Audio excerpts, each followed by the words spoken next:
Hey, good morning, guys. Hope you're having a great day. Your old buddy Tim out scouting some investment properties this morning, and a couple of lessons for you. One of the biggest mistakes that you can make as a flipper is to get the address wrong. I pulled up, and the address that I had said that this house there was the investment house that the family wants to sell, and I'm like, wow, that looks great.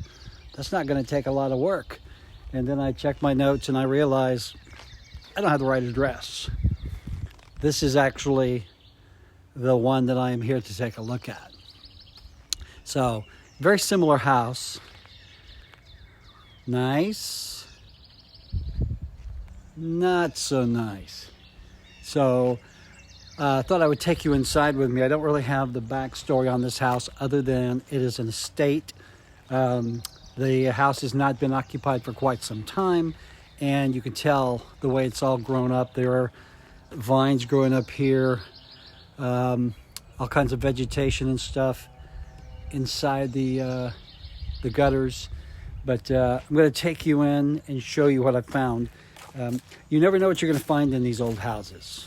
You sometimes we'll walk in and they are old but clean. They are empty. They are pristine.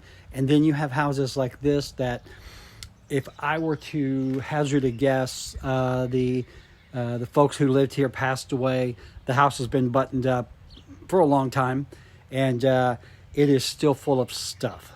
So I'm going to take you inside, and sometimes I do this and I feel a little bit like I'm invading on someone's privacy, but knowing that they have passed on and that the family has called me to potentially take the house off their hands kind of indicates the fact that we're going to go in and take a look. So, all right, so we're going to walk in. You have a foyer with a parquet floor. It looks a lot like the parquet floor at my old house. The power is on, but not a lot of the lights work. So stepping into the foyer, a nice foyer here. This is a split level, and wallpaper, and of course lots of stuff. The house is full of stuff, and a couple of these on every stairway. There is this chair that goes up. What do they call these? A lift chair. So what I try to do in this kind of situation, knowing that the house is just full of stuff, I can't really see everything that I want to see, so I'm having to base my opinion on whether or not this is a good flip candidate, really just on what I can see. And then once a deal is made and it's cleaned out, of course we will come back in. But this splits up. There is a living room here, and I always look for water damage on the ceiling. I look for cracks coming up over the doorways that would indicate foundation issues. And again, this house is full of stuff, and it's kind of sad to me, because the folks who lived here at one time, I'm sure this was their home for many, many years. It was probably a very happy home. They probably raised a family here, and now this is what's left. So anyway, good space here. This comes up from the foyer into a living room. You've got a dining room here. And, the carpet is old, but honestly, it's not in terrible shape. It would be replaced, of course. But anyway, dining room here. Okay, again, living room, dining room. And this opens up into the kitchen. And it's a little dark in here because these lights are not working. So, a really small kitchen. And what we would do, of course, is we would blow this wall out. All right, this is, if I'm coming back through the foyer, this wall here would go away. We would open up this entire area. We would make the kitchen. We might actually blow the kitchen out that direction a little bit. I don't know. Just looking at it now. It's a spoon collection. Yeah, why would anybody collect spoons? But anyway, yeah, so good bones. Of course, what we would do in here if we were to do this is completely gut this kitchen, relay it out. Again, this wall would go away, or at the very, very least, we would probably do a counter there with this opened up here. So a lot of options. I mean, this is not a huge space here, but if we take out that wall and open this entire area up, a lot of possibilities there. Chelsea McKinney loves opening up kitchens. So not bad, but we would gut this. We would replace the cabinets, flooring, of course in here, flooring, paint. We would have to see what kind of condition the windows would be in. We would replace all of the lighting. This is one of the old houses that never put lights in the living room. They would just rely on lamps. So we would probably put a light in here. So let's go up first, and then I'll take you down. So, okay, so we're going to go upstairs here. Again, another one of these. I might have to just put those in my house, as old as I'm getting. So going up the stairs here, first thing we have is a full bath. Lovely, lovely decor. I love this back in the old, the old shower curtain. So I've got a good bath up here, good space. I really like the space in this house. Again, I'm not seeing any leaks. Looks like someone had been in the attic and just kind of left it open. So here's a bedroom. This is, I believe, the master. So really good size room. Got double closets. Closet there. And again, you know, I mean, and this is one of those things that kind of gets me a little bit. When I walk into a room, here's a bed, pillows messed up. You know, someone at some point was laying there. The light was on, and the Bible was open, and he had two old clocks there. Yeah. So, and then here is the master bath, which is small, but does have potential. We could do something. Of course, we would take out that shower, that wall there, and maybe just put in a corner stall with glass doors. All right. So definite potential.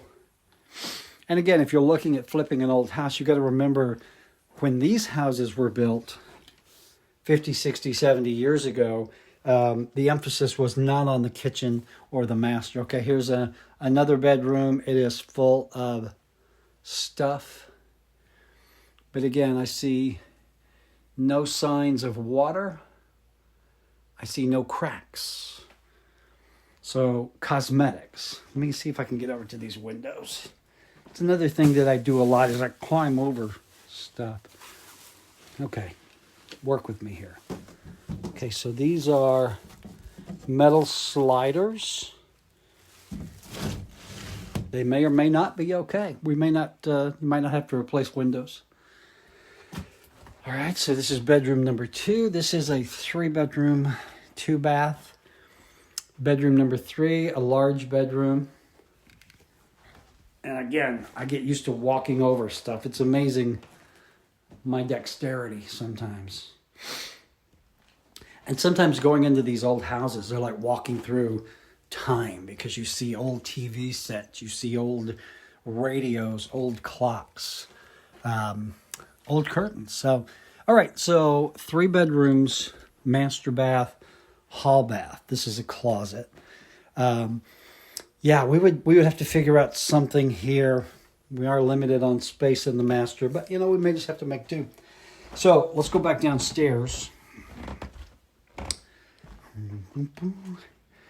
I had someone comment on one of my videos the other day that said I was crazy for doing this. Yeah, it helps. All right, so here is a den area. And this is, again, coming off the foyer. You can see this room is completely full of stuff. All right, but a big room, and there is a bath behind that door. I think it's a half bath. Let me look. The lights don't work, so. Thank God I'm skinny. Okay, so this is a 3/4 bath. Again, there's no lights in here, so I can't really show you. But there is a step-in shower over there. So much stuff. And then there's an office. I think this is really cool. I might have to slide through here. So down here then we have an office which is good size, but it is just so full of stuff.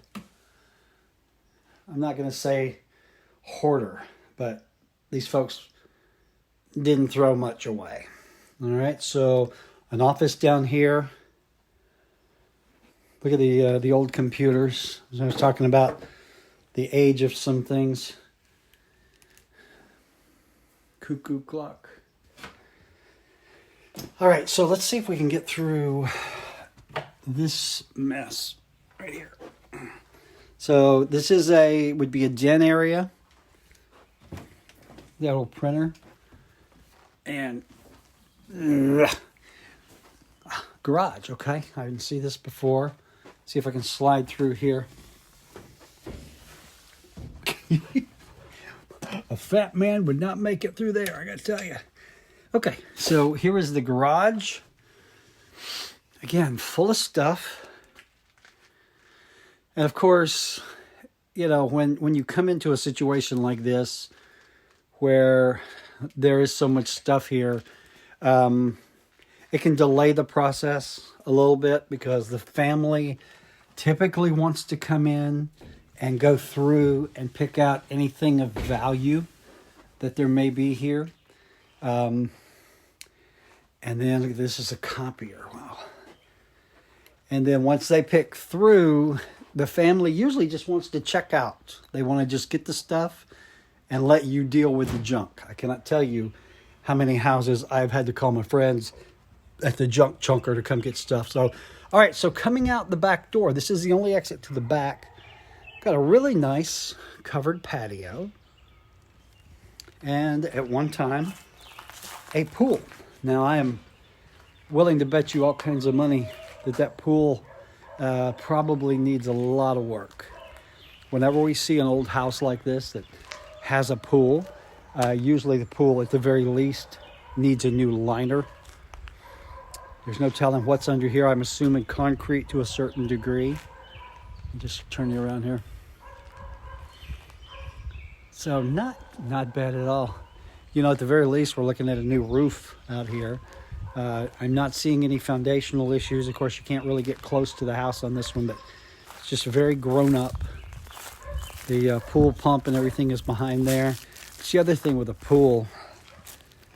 If it's an older pool, the pump may need replacing. So you might have the liner. Of course, we really don't know what we've got to work with until you clear all this mess out. But you could either have a really nice pool, or you can actually fill this in and make a nice yard. And what if we were going to do this flip, that's what I would look at as both options. Is it worth trying to save the pool, or would it be better just to get rid of the pool altogether? So this is all completely overgrown. A lot of work to be done back here, but the makings of a pretty yard. I mean, look at the neighbor's yard. Probably can't see it.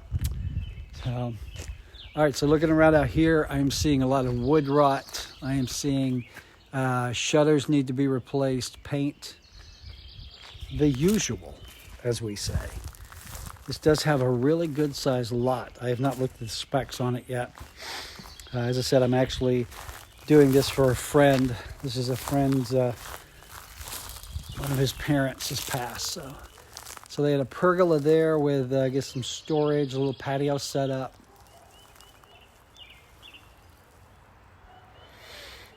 You know, a lot of potential here on this one. A lot of potential. You know, one of the good things is the condition of this place would scare away a lot of folks because it is a lot of work. A lot of people that think they want to do what we do, the flipping, they really like to come in and just do what we call lipstick on a pig, where, you know, flooring, carpet, paint, that sort of thing. This is a remodel top to bottom. This is a gut renovation. But, you know, it all comes down to math. I talk about that a lot on this channel. When you are thinking about doing something like this, it really comes down to the numbers, to the math. So hang on, let me work my way through here because it's kind of like a maze. Ow, that hurt. All right, so to recap, foyer. It's a double split. Goes up. There's a dining room, living room, dining room, kitchen up there, family room, office down here, 3 bedrooms, 2 baths up. In a really nice older neighborhood. Seeing no signs of water damage, although I guarantee you the roof needs to be replaced. No idea about the HVAC or any of the major systems. That's where a lot of the money that you're going to spend doing flipping will go. Roof, HVAC, hot water heater. You might have to update electrical. You might have to update plumbing. You might have to update ductwork. Could be foundational issues. Could be mold. There's a whole long list of things that may be wrong with a house. But and then, of course, like the cosmetics are the easy part. You know, taking out walls. If we were to get this property come in, this wall and this wall would go away. We might have to put a column there with a header, or we may just open them up. Again, we may open this wall up where you've got a pass through or a kitchen island or something like that. And then you'd still have a dining room. Of course, flooring and paint. And then you would also have the expense of updating the lighting fixtures, because these butt-ass old ugly lights aren't going to fly in this market. So you're going to be updating lighting fixtures. When we do a flip, we go in and we replace every light switch, every outlet cover. You have to look at things like the floor vents. You can see how nasty, dirty that is. Of course, you can buy new ones. But it all adds up, okay? You've got your major stuff, and then you got your minor stuff. Even these things, these pulls and these draws could be, hundreds of dollars when you add them all up. But anyway, and then, of course, appliances. We would put in a brand new dishwasher. We would put in probably a new cooktop range, or maybe a slide-in one piece. Yeah. This house definitely has potential. As I said, I'm looking at it for a friend. It's not on the market. It's not available. He hasn't let anyone else in here. You can tell it's really, really not ready to go yet anyway. But what are your thoughts on this one? Do you think this would be a good flip to get? And again, it all depends on what we could get it for, what we would have to put in it. But I think this one has a lot of potential. This is one we are probably going to look at really closely and decide, as it is something that we want to do, should we look at perhaps getting him to list it on the market and just letting us sell it for him, or what? So, all right, decisions. Let me know what you think. Like I said, this business is not for everybody. Honestly, this is not unusual, what you're seeing here. Most of the houses that I am called on now are this situation. They're either estate sales, they're family members that have passed away, and they've just left a lot of stuff in the house. So, all right, you guys, I'm going to button this thing up and get out of here. I'll talk to you soon. Have a great day.